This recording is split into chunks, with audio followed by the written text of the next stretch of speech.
working at K Jewelers, and I remember I think it was like district manager or whatever, or something like that. But his name is Jeff. I'm talking to Jeff, and he was like, "Yeah, John, you have the gift of gab." And I was like, "The gift of gab? What that mean? Like you can speak very well. Like you speak a lot. Like you're someone I could talk to anyone about anything, no matter what the subject is. I like to talk, and you could talk a lot, right?" And I was like, "Oh, okay, cool." And that was the first time I ever heard someone like talk about talking a lot in a positive way. Hey everyone, welcome back to another episode of the Walk to Wealth podcast. If you're tuning in on YouTube or any of the podcast directories, make sure to do yourself one teeny tiny little favor and make sure to give us a follow, because I don't want you to miss out on any of the amazing episodes I got coming on this year. Without further ado, let's get right into this one.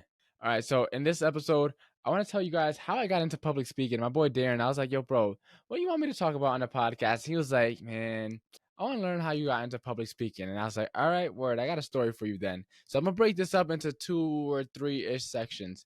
So this is going to be like the story of how I got into public speaking, and also in part how I got to get into training with my second billionaire, right? Got to get trained by a billionaire once before, at least like be in the same room. And then just recently got to be in a room with another billionaire bum. So this is going to be a pretty good story for you guys. So without further ado, let's get right into this one. So I was never into like public speaking at all. I wasn't interested in it growing up. I was never scared to present in front of a class, at least from what I could remember.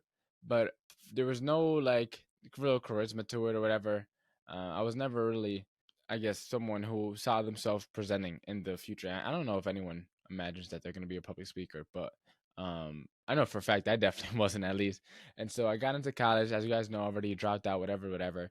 Got into real estate, and along the way, man, I was working at K Jewelers, and I remember I think it was like district manager or whatever, or something like that. But his name is Jeff. I'm talking to Jeff, and he was like, "Yeah, John, you have the gift of gab." And I was like, "The gift of gab? What that mean? Like that's some old people saying that." I of course didn't say it to him. He was old, but yeah, I'm just like, "What does that mean?" And he was like you can speak very well. Like you speak a lot. Like you're someone I could talk to anyone about anything, no matter what the subject is. Like you just like to talk, and you could talk a lot, right? And I was like, "Oh, okay." Cool. And that was the first time I ever heard someone like talk about talking a lot in a positive way. Like usually if you talk a lot, like, you're annoying. But it was like it's a gift. I can talk. I didn't know it was a gift. I just like talking, I guess so. And so that's when I first started appreciating like that I could talk a lot. I never like hated the fact that I talked a lot, but I also never appreciated it. It was just like that's just like my personality type, right? And then from there, I started to get more and more into entrepreneurship, right? I started getting into real estate. And in 2022, right, I started to realize that, especially once I started teaching, right, that there's a big difference between like the gift of gab and being able to deliver an impactful message. And so I was like, okay, I got to get better at like the ability to deliver a message. Like speaking a lot is great, like, but I'm trying to run a business. I'm trying to help impact people's lives. I'm not going to do that just by talking a lot. I got to, hone my craft. And so you guys know the story a little bit of how I taught my first class, but a quick refresher for anyone that's new here, right? I taught my first class in February of 2022, and it was all because I was in a real estate group and they asked me to teach a class on social media. Right now, I never taught a class before, but being about a third of the age of the average realtor, they assume that because I'm Gen Z, I just happen to know everything about social media. And so I was like, okay, I guess I'll teach the class. Because I mean, I said no at first, and she was like, "John, let me know when you want it scheduled." And I was like, I can't fumble this opportunity twice. So I said, yeah, figured it out. That first class had over 440 people sign up for it. It was on Zoom, and it was the Friday or Thursday before family reunion in 2022, and we had like 205 live. Right, that's still the most I ever had, which is a little annoying. I haven't broken my record yet, but 205 people live on one Zoom call. That was the best day ever. And the presentation ended up going really well. Ended up teaching another class, right? And so now I have 2 classes under my belt. Both classes had over 440 people, 400-ish people sign up for them. And then around September of or August of 2022, one of my public speaker friends, name is Brandon. He hopped on the podcast a couple times now. Brandon was hosting this what's called a public speaking school, which is like his, at that time it was a 4-week class, 1 hour each Wednesday evening, where you get together and like you improve as a speaker. You do like drills, whatever, you have homework, whatever. And so I ended up signing up for my very first one. Now around that time, I never taken a public speaking training before, so this is my very first one, and I didn't really know what to expect, but it wasn't. It was very inexpensive. I think it was like a couple $100 maybe, if that, right? And so I was like, this is a no-brainer. I got to go for an hour for 4 weeks and learn about public speaking and become a better speaker a little bit. And so I ended up signing up and had a good time. Ended up connecting with a lot of people that I'm still really close with now, like Rob. Me and Rob traveled to New Orleans together to go to a conference. We're traveling to Miami together later this month. Right, I got to meet another John. His name is Astacio. He hopped on his podcast. I hopped on his. He comes to a ton of my events. Went to his events. Nyani. There's a Guillory. There's a bunch of people that I connected with at that very first public speaking school that I'm still connected with now and still collab with now. So I'm super glad that I went to it. But from there, that's when I started realizing, like, oh, I gotta improve. Like, your ability to deliver a message in a concise and impactful way is going to like make or break you. It doesn't matter how smart you are if no one knows what you're actually talking about. If no one can understand what you're talking about. I remember I'm in a TEDx accelerator right now.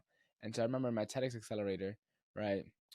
I there was one guy, this is a couple like literally last week from the time I'm recording this episode, and he's like some scientist. He made like some polymer or something like that, and climate control and global climate and something about polymers. I forget what he was talking about. I tuned out so fast, but he was so smart, like too smart for his own good. Like every word he said was like a minimum of 5, 6 syllables. Like he was just using the biggest words on the planet, and I was just like, all right, man, you're doing too much. Like we get it, you're smart, you're a nerd, but like, sheesh, tone it down a bit. Like speak in English, right, so that people can understand. And back to the story, right? So it's around fall 2022, and so I took that and ended up enjoying it. Like it was pretty cool. And so the next time Brandon hosted one, I ended up signing up for it, and that's what kind of sparked the whole journey, right? And then I remember I ended up going to Podfest in January of 2023. Now back in September, around that time of the first speaker school, I was looking at Podfest, and you could apply to speak. So a lot of these websites, these conferences that host events annually or quarterly or whatever, they usually have somewhere on their website apply to speak. So I was like, what's the worst that could happen?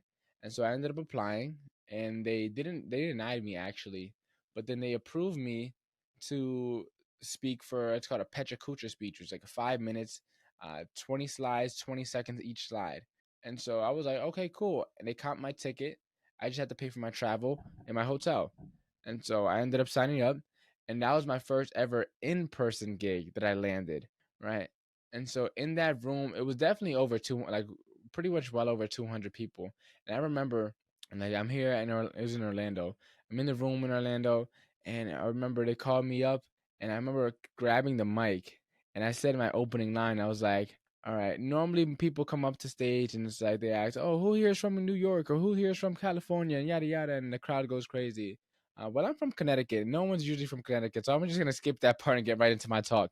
And surprisingly, there was a couple people from Connecticut, so I got a couple woos, I got a couple laughs from the crowd. So I was like, "Oh, perfect." And to be honest with you guys, after that, I completely forget everything what happened until I gave the mic back and walked off stage. That energy I felt was like crazy. Like for those 5 minutes, I was completely blacked out, completely present in the moment. I don't remember anything that I said. I remember my presentation, thankfully, but like that was the fastest 5 minutes ever. And so I got that gig because I seen it on their website that you could apply to speak, and I ended up applying to speak. And so that's pretty much how I got my first ever like public speaking gig. It's literally from a website. And now the second part of the story that I'm gonna get into in the next episode, I'm gonna share how I started like really getting into public speaking, because now I'm traveling to speak. Now I'm speaking. I spoke in Atlanta. I spoke in Miami. I spoke in Jersey, New York. Right. I'm gonna get into how I got into that portion and share like the rest of the story, because it gets really good. Like this is just like the beginning, and now you can kind of have an idea.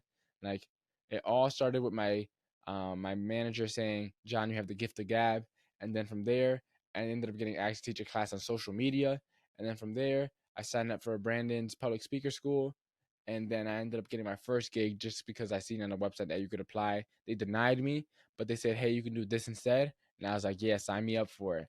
And then boom, that's how I got my very first like in-person public speaking gig ever. Didn't get paid for that. I had to cover my travel, my hotel, right? But it was a great opportunity, and just like helped break the ice, like helped pop my, public speaking cherry, right, and got me into the swing of things. So that's how I got started. In the next episode, I'm gonna share like how I actually really started being able to like get known as a public speaker. So that's all for this one. I'll see you in the next one.